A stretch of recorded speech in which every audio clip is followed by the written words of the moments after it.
Chess കളി എന്നത് ശരിക്കും തികച്ചും ലോജിക്കാണ്. ഈ ലോജിക്കിൽ നമ്മൾ എങ്ങനെയാണ് നീക്കി വച്ചിരിക്കുന്നതെന്നാണ് ശ്രദ്ധിക്കേണ്ടത്. അല്ലാതെ വായ തോണ കളികളൊന്നും കളിച്ചിട്ട് കാര്യമില്ല. പലതും മോഹിപ്പിക്കും നമ്മളെ. അതൊന്നും നമ്മൾ ശ്രദ്ധിക്കരുത്. ഈ കളിയുടെ ഏറ്റവും വലിയ ട്വിസ്റ്റ് എന്ന് പറയുന്നത് കറുത്തതിൻ്റെ മന്ത്രിക്ക് മറ്റേ രാജാവിൻ്റെ അടുത്തേക്ക് എത്തുന്നതിന് വേണ്ടി ചെയ്യുന്ന സിമ്പിളായിട്ടുള്ള മെത്തേഡുകളാണ്. അതിന് തേരൊന്നും അതിന് പ്രശ്നമല്ല.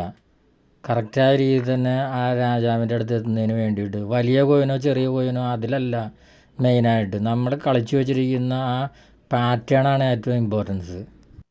കറുത്ത മന്ത്രി അവസാനം കൃത്യമായിട്ട് രാജാവിനെ ഫോക്കസ് ചെയ്ത് അവിടെ എത്തുന്നുണ്ട്.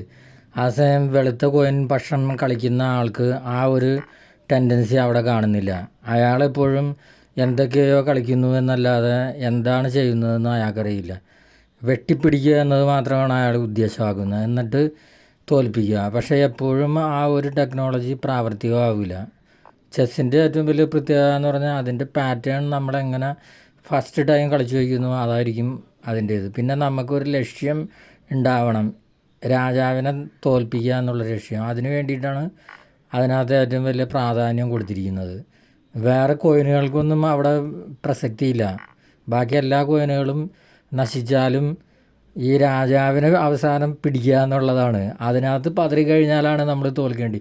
കോയിനുകളൊക്കെ നമ്മൾ മുൻകൂട്ടി ഇങ്ങനെ നശിപ്പിച്ച് കളയുമ്പോൾ ചെയ്യേണ്ട ഒരു വിഷയം എന്താണെന്ന് വെച്ചിട്ടുണ്ടെങ്കിൽ നമ്മൾ ഉദ്ദേശിക്കുന്ന പോലെ ആ പാറ്റേൺ അനുസരിച്ച് പോകാൻ കഴിഞ്ഞില്ലെങ്കിൽ നമ്മൾ തോൽക്കുകയും ചെയ്യും എന്നുള്ളതാണ് ശ്രദ്ധിക്കേണ്ട വിഷയം.